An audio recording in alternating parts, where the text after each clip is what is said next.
What's going on, guys? Here at the shop, was working on the Chevelle, and then all of a sudden it started downpouring real quick, so it's all wet under there, so I can't get underneath the car right now. But I figured I'd go over real quick, going from manual locks and windows to power the factory way. I just so happen I've done it on this truck, and I have all the old harness out and the new harness in already, so I can kind of give you a little bit more better idea of what needs to be done and how it's done and where everything needs to go. So first thing I'll do is I'll go over to the harness I took out of the truck. Now this is a 96. It's a Cheyenne. You can barely read it, but it's a Cheyenne. It had manual windows, manual locks. Didn't have any upgrades except it had the rear speakers, it had the door speakers, no courtesy lights in the door, and it has the third brake light and the single dome light in the back and the two courtesy lights under the dash. So I'll show you that harness real quick and how it goes in.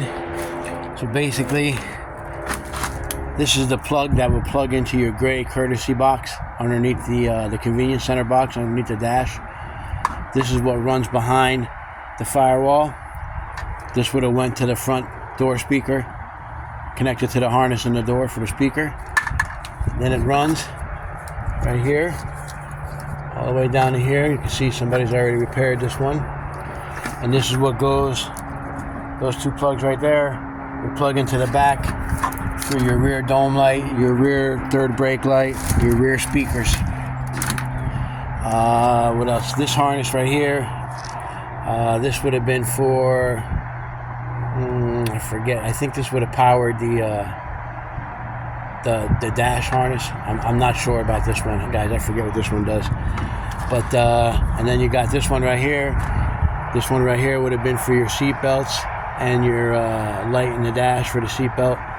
You can see, and then this down here connected behind the dash and actually fed your seatbelt wiring and your speakers and your third brake light and everything. The way this harness is set up is different than the one that I put in the truck. So you can see how real thin it is. It's basically, it's just one wire going into the gray connector here to power everything.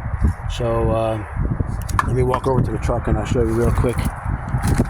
Now I was able to loosen the dash up on this truck and rock it forward enough to pull that old harness out, and I've already installed the new harness. I already put the dash back in the truck, but you can see already there's the wires for the overhead console that run up and down the A-pillar, and you can see, if you can get a shot of the control center right there, you can see how many wires and how many plugs are in just the gray connector, let alone I had to put 3 more in there to run the rest of the stuff for the overhead console and what have you.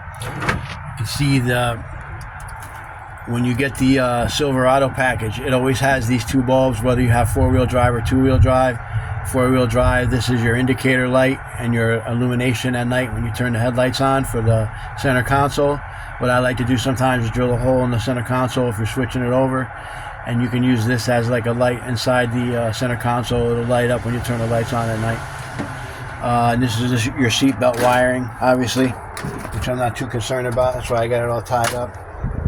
This right here is your wiring for your rear speakers and your third brake light and your dome light. You can see this harness was broke. This is the factory rear harness that plugs into the 97 Silverado harness that I put in it. So this is actually from the 96, this truck, and it was already broken. You can see how the wires were corroded.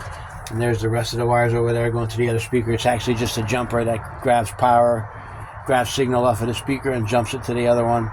And then your wires for your dome light and your third brake light run up in here. As you can see, that's the clips for the dome light, and the third brake light's already in. So I just got to plug this in and put the plug this back in and put the B pillar back on. The B pillar panel back on. B pillar panel back on. And then now this truck, I have all the wiring that needs to be run inside the A pillar right here for the power windows and power locks. I need to change this harness right here to power. I actually have them over on the other side. I can show those to you real quick.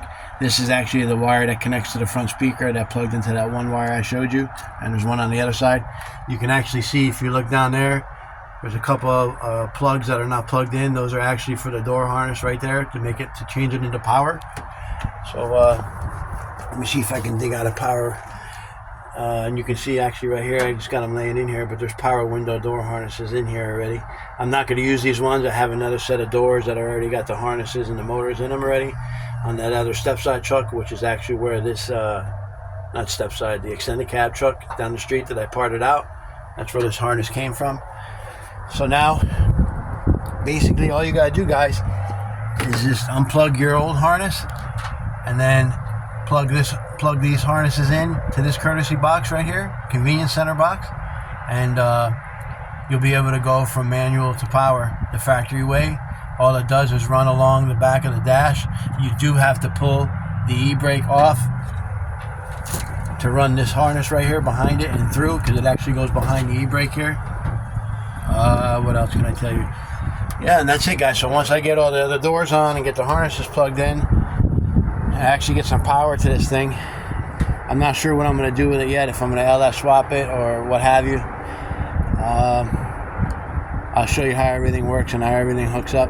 So it should have courtesy lights in the door, courtesy lights in the dash, the dome light, third brake light, all 4 speakers. It'll have the tweeters in the door and the door switches. When I put the power in there, it has the wires for those. It has a wire for the power mirrors. So it'll have all that. It'll have the compass mirror and the overhead console lighting is all hooked up. So basically all I got to do is install that stuff, and should be ready to rip. So yeah, it's real easy to do, guys. The hardest thing is taking the harness out of another car without, wanting the urge to cut something or do it. You really got to take your time and pull everything out.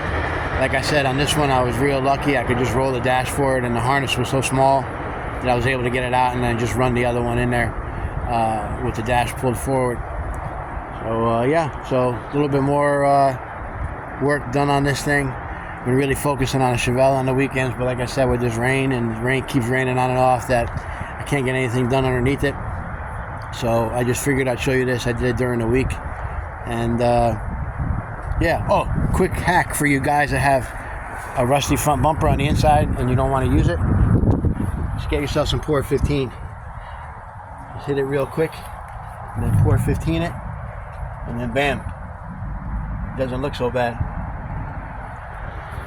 Now I gotta trim it up and tape it off and make a nice line on it. But yeah, way better than going to buy another bumper. I'm good with that. That black looks fine behind there.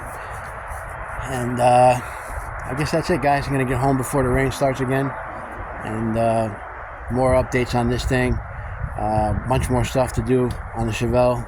A few little things. I mean, a bunch of little things actually.